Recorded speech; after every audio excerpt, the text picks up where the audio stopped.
আজকের কবিতা স্বপ্ন। স্বপ্ন মানুষকে আনন্দ দেয়, আবার স্বপ্নই মানুষকে কাঁদায়। কোনো ভালো স্বপ্ন দেখলে মানুষের মনটা যেমন খুশি হয়ে যায়, তেমনি খারাপ স্বপ্নে মানুষ খুব ভয় পেয়ে বসে।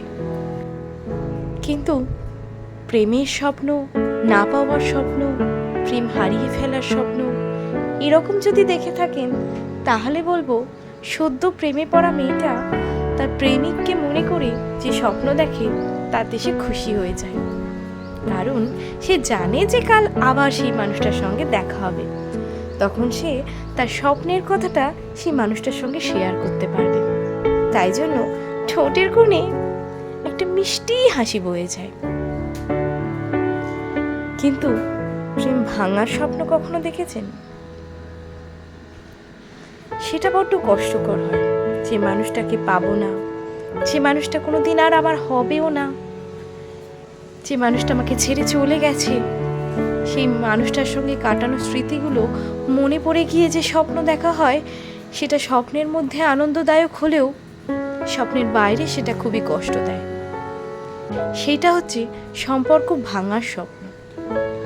আর আরেক ধরনের স্বপ্নও হয়, সেটা হচ্ছে মনের ভেতরে না পাওয়া স্বপ্ন। অর্থাৎ যে স্বপ্নটা আপনি দেখেই শুধুমাত্র খুশি হন, জানেন যে এই স্বপ্নটা আদৌ কোনোদিনও বাস্তবে হবে না, সেই মানুষটা কোনোদিনও আর আপনার জীবনে আসবে না। কারণ সেই মানুষটা নিজের জীবনে সেটেল, অথবা সেই মানুষটা আপনাকে প্রচণ্ড রকম তিরস্কার করে চলে গেছে। সেই মানুষটা হয়তো আপনার কথা আর ভুলেও ভাবে না। কিন্তু আজও আপনি সেই মানুষটাকেই মনে করে আজও তাকে দেখে স্বপ্ন দেখেন, স্বপ্নে তাকে পান, স্বপ্নে পেয়ে খুব খুশি হন। কিন্তু স্বপ্ন ভেঙে গেলে বুঝতে পারেন যে সেই সবই মিথ্যে ছিল।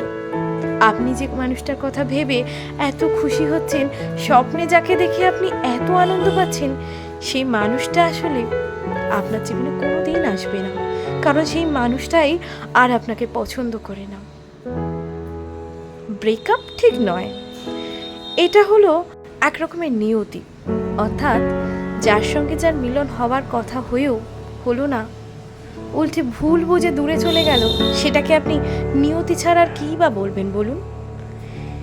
তাই সেই মানুষটার স্বপ্ন দেখলে স্বপ্নে যেমন আপনার মনটা খুব ভালো হয়ে যায়, তেমনি স্বপ্ন ভেঙে গেলে মনটা আবার কেঁদে ওঠে।